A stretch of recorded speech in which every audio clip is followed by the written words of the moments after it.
અનિરુદ્ધસિંહ જાડેજા આજે સરેન્ડર કરશે, પોતે પોલીસ સ્ટેશનમાં હાજર થશે કે નહીં થાય એની ખૂબ જ ચર્ચા થઈ રહી છે. કારણ કે 1988નો એ પોપટ સોરઠિયા હત્યા કેસને લઈને જે છે તેને હાઈકોર્ટે સજા માફી રદ કરી છે અને તેમને હાઈકોર્ટમાં હાજર થવા માટે ફરમાન જાહેર કરવામાં આવ્યું છે. તેની મુદત હતી 18 સપ્ટેમ્બર, એટલે કે આજનો એનો છેલ્લો દિવસ હતો કે જેમને હાજર થવાનું હતું, તેમને સરેન્ડર કરવાનું હતું, પરંતુ હજુ સુધી તેનો કોઈ અતોપતો નથી. એટલે હવે જો અનિરુદ્ધસિંહ જાડેજા સરેન્ડર નહીં કરે તો શું થશે?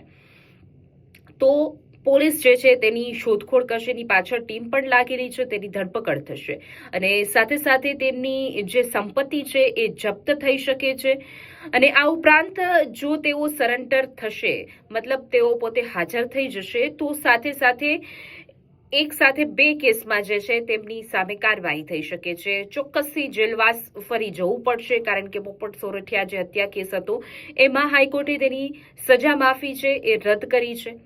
બીજું કે અમિત કૂટનો જે કેસ છે એમાં પિતા પુત્ર બંને ફરાર છે. અમિત કૂટ કેસમાં આત્મહત્યા જે કરી હતી, પાટીદાર યુવક હતો અમિત કૂટ, એને આત્મહત્યા કરી છે. એમાં પણ ક્યાંક ને ક્યાંક અનિરુદ્ધસિંહ જાડેજા અને તેના પુત્રનો હાથ હોય એને લઈને આરોપ છે. એને લઈને એ કેસને લઈને પણ પોલીસ એને શોધી રહી છે. એટલા માટે જો અનિરુદ્ધસિંહ જાડેજા હાજર થાય છે, સરેન્ડર થાય છે, તો સાથે સાથે તેમની પર બે કેસને લઈને કાર્યવાહી જે છે તે ચાલશે. અને જો તેઓ હાજર નહીં થાય તો પછી, જો કે એમણે એમના પાસપોર્ટ જે છે તે જમા વકીલ દ્વારા કરાવી દીધા છે, એટલે એવું માનવામાં આવી રહ્યું છે કે તેઓ સરેન્ડર કરી દેશે, હાજર થઈ જશે. પરંતુ અત્યાર સુધી જે 18 સપ્ટેમ્બર આજે છેલ્લી મુદત હતી, અત્યાર સુધીમાં કોઈ એવી અપડેટ કે આવ્યા નથી કે તેઓ હાજર થયા છે. પરંતુ જો હાજર નહીં થાય તો તેના ઉપર મોટી કાર્યવાહી જે છે તે ઘણી બધી થઈ શકે છે. પોલીસની એક ટીમ જે છે એ પણ લાગી છે કામે.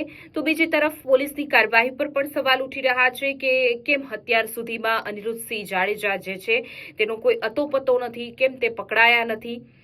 જો કે આ બધી ચર્ચા વચ્ચે હવે જોવાનું એ રહ્યું કે સાંજ પડતા અનિરુદ્ધસિંહ જાડેજા પોલીસ સ્ટેશનમાં હાજર થાય છે કે નથી થતા.